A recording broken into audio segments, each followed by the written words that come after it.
Alright, well, we start off this fourth turn, and we've got a little bit of maintenance to pay. Both the Carthaginians and the Greeks dropped the amount of money that they're going to pay for navies.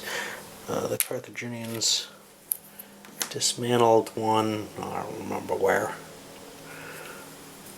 but they wanted to cut it back. And let me make sure I've got them all, that I didn't. They've got 3, 4, yeah, that's all they've got. I don't know where the other one was they took off the map. If there was one over there, they certainly did, but I think they took it off Africa. The Greeks took one off here. Now they need the ones in the straits. They're really preventing any potential crossing by the Greeks, and that's kind of cool.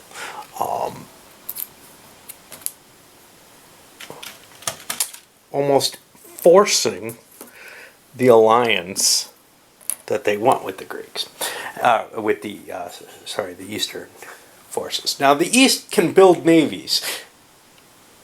They have cash, but it's not a whole lot, and they'd probably be more efficient to, say, wipe out Pontus, get control of Asia Minor, and maybe move towards the east, and/or move towards the east. They probably want to choose one or the other for this turn. By doing that, they kind of force the Greeks to deal with the Carthaginians here, and that's the trap they wanted to lay. Now, beyond this, I've already checked manpower. I haven't pulled my... I haven't gotten my manpower and I haven't gotten my leaders. So I get to pull my leaders, and then I get to buy secretly units. What I did forget to mention was Greece is over their heavy infantry limit. You can see their stability has dropped, and of course Carthage got less money than they should have, as we discussed on the last video. Well, there's basically two interesting things in play here in terms of forces and thoughts. For one, I brought the leaders out. You can see Carthage got a couple of crappy leaders. Both Greece and the Seleucids got an elite leader. That's something you don't really want to waste. Carthage has decided, since they can't build forces here, they made an error by being there. And they're going to pull back. Their plan, they built their army here. Their plan is to take Sicily this turn, build up some of their economic holdings, things like Rome and over here at Tarentum, and if they can, maybe move in here and build a city into Cordoba, because we see the tribes erupt in the tribal spaces only if they're unoccupied. Now there's other things, revolts and stuff, that can cause problems, I think, in tribal spaces that led me not to want to be on them, but I don't have an army here yet. I hope to have one eventually, but right now I've got my goal. I've got a big enough army here that I can get into place, and I can get my navies here to help protect me from the Greeks in case they move in. I don't think I can take Greece out. I look at the fact that the Greeks have the naval supremacy here in the Dardanelles, and I know the Seleucids aren't going to get in there. So now the goal becomes no longer conquest, but building up for that conquest. I was very worried this game was going to be a pure conquest game. It doesn't look like it easily will. Now, it could ferry troops into Greece and probably fight things out, but I don't want to do that when I'm facing an elite leader. I want to get out of there at this point. If these two end up fighting, hey, more the merrier. That's going to probably piss the Easterners off, and there's no real agreement to the agreement. So the natural order of things of ganging up on the leader may emerge still. We haven't seen it happen yet, but there is definitely... It's in the Greeks' hands right now, because the East did not build navies. They don't want to challenge the Greek navy. What they did, they built up their forces a little bit, just one more heavy infantry. Their plan is to try to take Asia Minor this turn, as much of it as possible, which means knocking Pontus out. That's probably maybe a little bit too much to ask for, and also buying up some of this stuff. The Carthaginians picked up another objective, and this one was not a good one. F ends up being control of the Aegean Sea. Well, that does not sound very easy.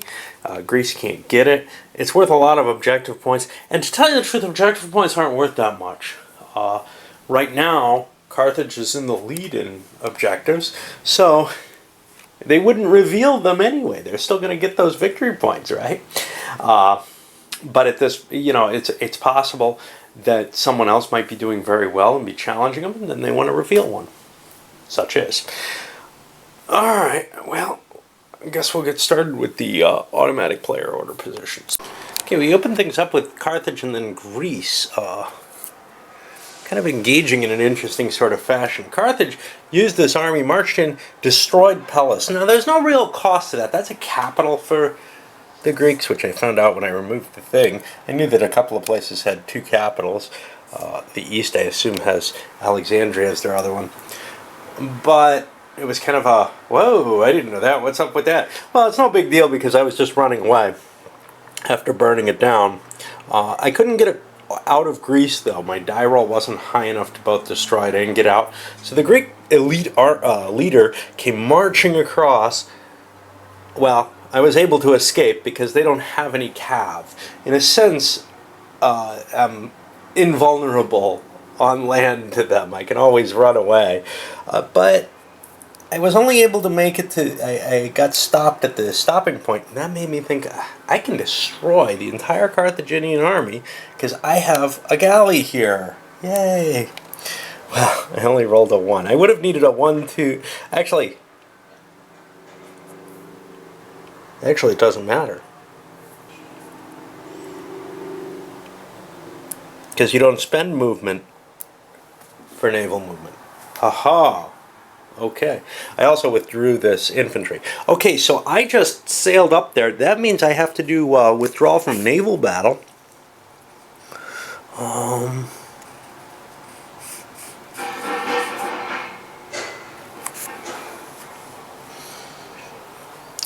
But I don't think that's difficult either.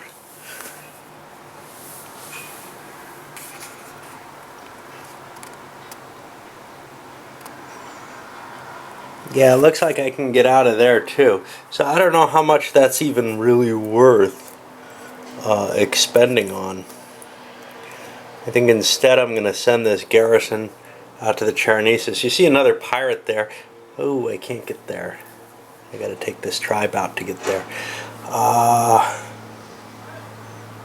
could get to Crete, however, which is its own little area. Let's do that.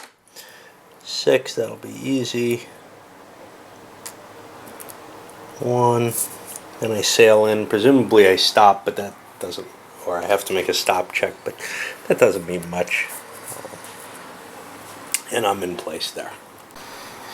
And finishing up the little cycle of those first turn actions, Rome doesn't get one. The East, the Seleucids, marched in and attacked the Pontines. And the first hit wasn't very good, but the second one ended up doing a lot of damage to them. You see, these guys are in the mountains, so even though the numbers, and most importantly actually, the numbers are about equal, the leadership gives, +3 with that elite leader. Well, digging them out of the mountains is still going to be tough.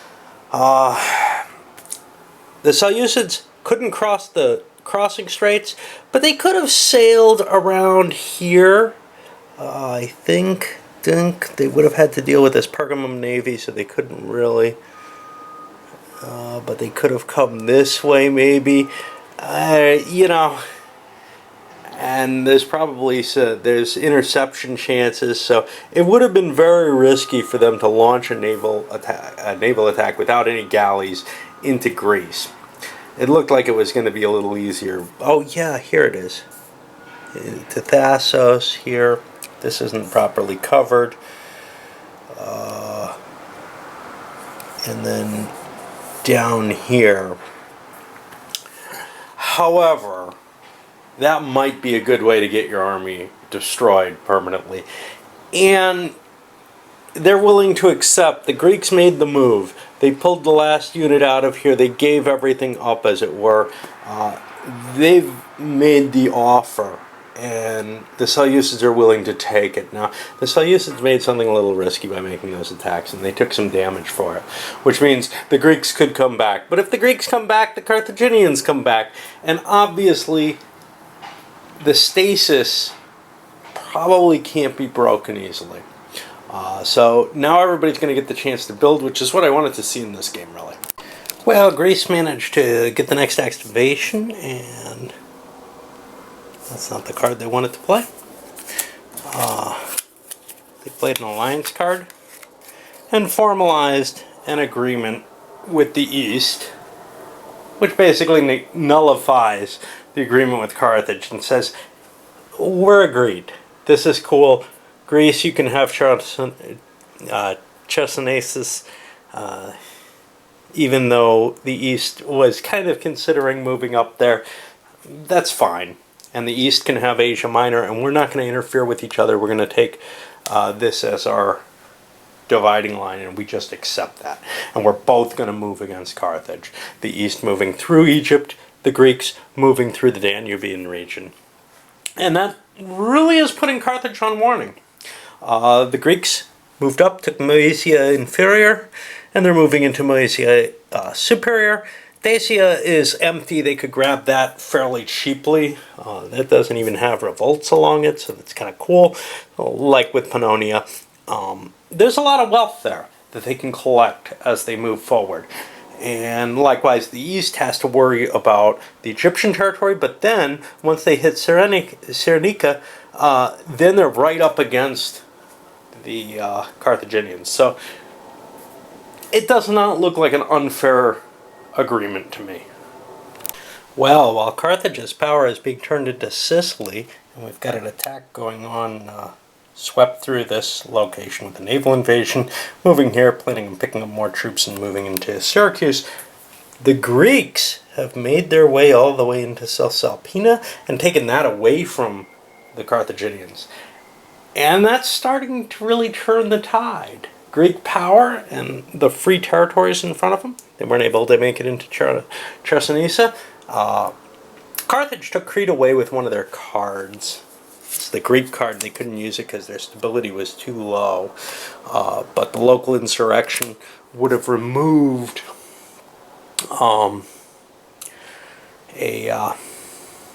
well, it did remove a garrison from Crete, but the Greeks were able to pull another one down there. In the midst of a kind of interesting activation, this time it's for the East. Now, let's start off with, they drew this change in foreign policy card, which allowed them to force the Carthaginians to discard one of their OOPs and grab a random new one, not including the discarded one. They ended up losing the 5 territories one and actually getting an Asia Minor one, which isn't terribly good for them. I'm looking at their cards, see what they have. They have nothing that's going to help them in this current situation. Now, they've sailed out of Cilicia and down to gather up their forces, and now have made an attack on Egypt. The attack currently is at +2, +1 for their leadership, their elite leader.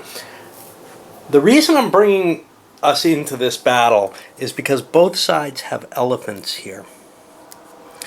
Both sides have 1 elephant, I think, present, and they're both going to commit them.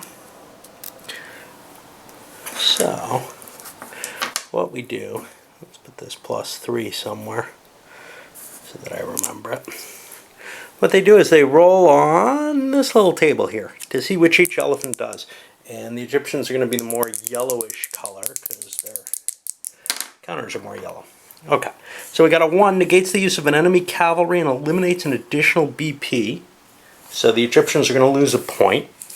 And the Egyptians' elephants rampaged. They're going to lose a BP plus the elephant. Uh-oh.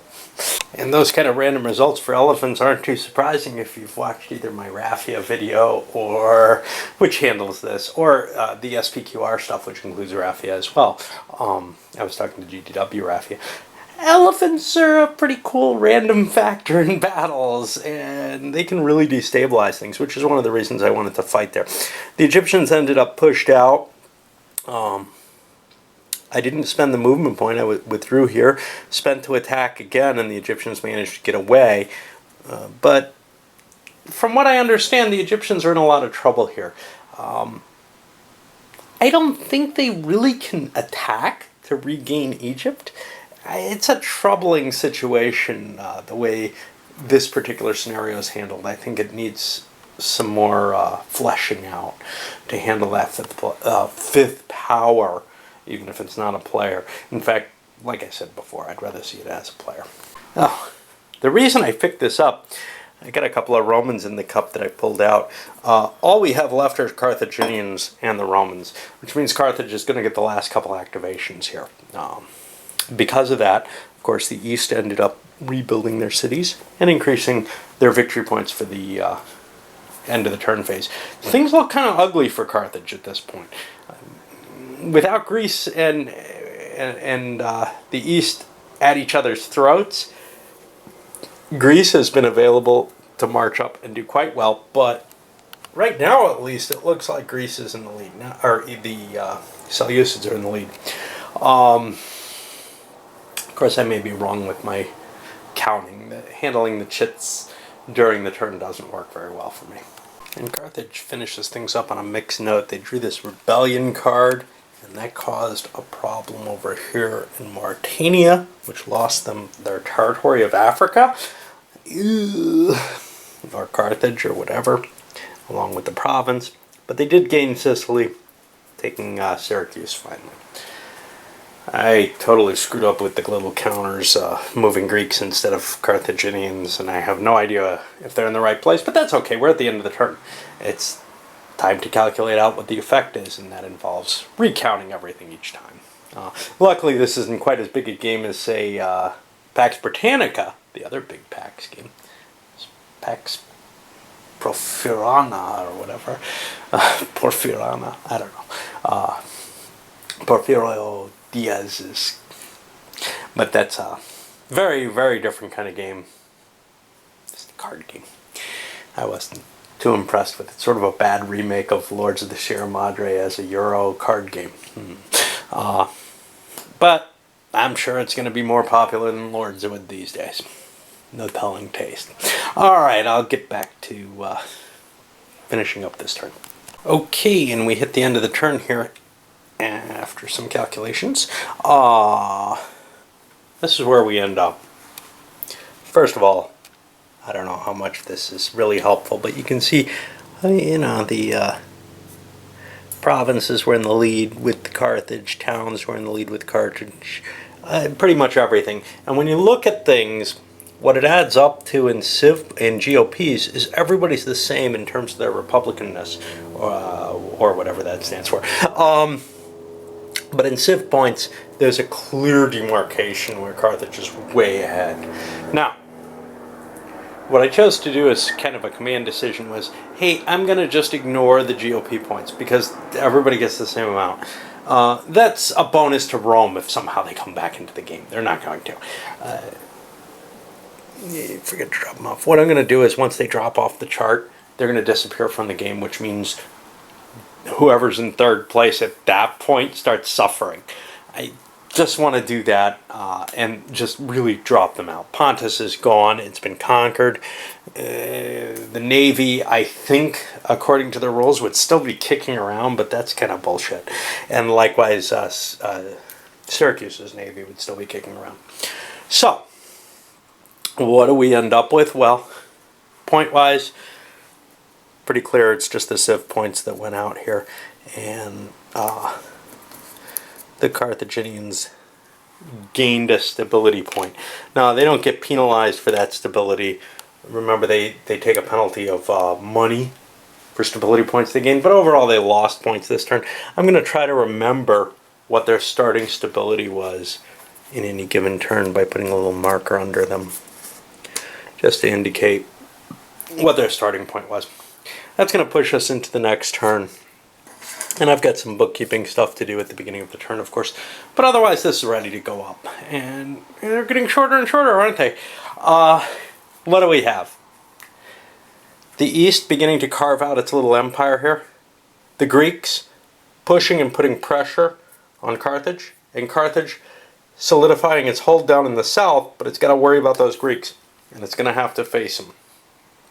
Unfortunately, Carthage tends not to be as good militarily as some of the other powers. They're not able to build as big an army, things like that. Both the East and the Greeks had extra cards. In fact, the Greeks, I think, had 2 mercenary cards they discarded. They don't really need these mercenaries. They can buy regular troops. They have more than enough. The max manpower limits, those aren't really too big a deal. What is a perhaps big deal is the civ points, the fact that they don't have a lot of cities. They only have 1 city and 1 town left after what the Carthaginians did to them, taking out one of their capitals. But that's life. That's going to be their weakness, really, is that they're going to start losing stability, and they're going to have to start paying for the extra arm. Well, not paying, but they're going to start losing more stability due to being too militarized for the kind of cities they have. That's going to be their weakness, and Carthage is probably going to be able to take advantage of that. We'll see how it all kind of boils down for everything at this point. My bet right now is on either Carthage or the East. The Greeks made this incredible resurgence in terms of, wow, they looked like they were in a terrible place between 2 powers. But Carthage was guaranteed to win that. Almost absolutely. Now, by the East giving the Greeks an additional life, it's not so certain. Nor is it certain that it's down to 2 powers either. But it's not so certain that it's going to be Carthage that comes out the winner by any means. I think the East has some significant advantages by tying them down with the Greeks. All right, up it goes.